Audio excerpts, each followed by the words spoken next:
Trump Heights, Israel. Israelis are lining up in droves to settle down in a burgeoning Golan Heights settlement named after former and soon-to-be-again President Donald Trump.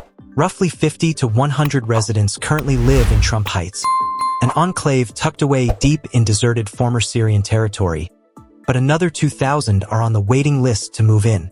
Trump Heights is one of the biggest tourist sites in the region, said Yaakov Selavan, deputy head of the regional council.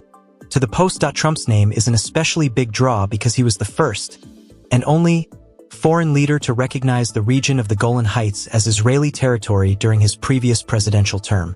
Trump's recognition of Israeli sovereignty over the Golan Heights is something very dear to me and to all of us, said Yarden Friman, Trump Heights de facto mayor. And I'm optimistic about the future. We haven't had a single air raid alarm since the ceasefire with Hezbollah. Building a large and permanent population in Trump Heights isn't just a fad because of the president-elect's current popularity. Either, it's viewed as a national security imperative. Israeli Prime Minister Benjamin Netanyahu last week announced a goal to double the Golan region's population, which now sits at about 50,000 people.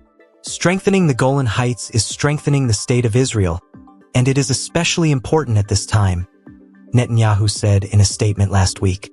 We will continue to hold on to it, make it flourish and settle it. Pro-terror leftists sneer that the region's residents are settlers, using the term as a slur. But Trump Heights residents are actually like the American pioneers who settled the West, building communities such as Trump Heights that would otherwise lie abandoned and undeveloped. The major difference is that these Israeli settlers face a persistent threat of terrorism by massive groups in the neighboring regions, such as Hezbollah in Lebanon to the north. In exchange for living there, the Israeli government offers the land to settlers for free.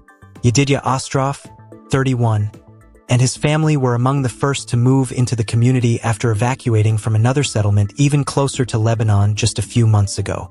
Ostrov now spends his days fixing up old homes and building new housing in Trump Heights.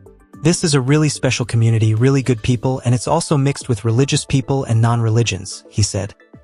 Asked for his thoughts on moving to a new community named after Trump, Ostrov said he thinks the president-elect, especially this next administration, is good for us. I like the idea that he claimed Golan is for Israel, he said. Walking through the nascent settlement, the sound of children's laughter is juxtaposed against the sight of multiple sandbagged defensive points where residents can take cover if fighting off invaders, like what happened October 7, 2023, when Palestinian Hamas terrorists attacked the small kibbutzim near Israel's border with Gaza. Reminders of that tragedy about 3 hours away are found in Trump Heights, with the photos and names of victims hanging from an olive tree in the middle of the settlement. The people here, as well as Netanyahu's government, believe that their very presence in the region contributes to Israeli security, particularly amid the uncertainty of the future of the region's northeastern neighbor, Syria. People think about it as occupied territory. It's coming from not understanding the facts of not knowing the history of the Golan Heights, Selavan said. It hasn't been a flourishing area of civil life led by the Syrian government.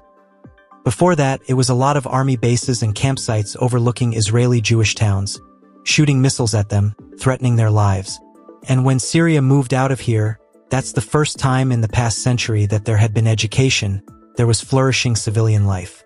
So I think we really made a difference where there were missiles, now we have children and families, he added. The Israeli cabinet recently approved a plan to contribute $11 million to Golan communities, such as Trump Heights, to support education, renewable energy, and absorbing new residents in the region.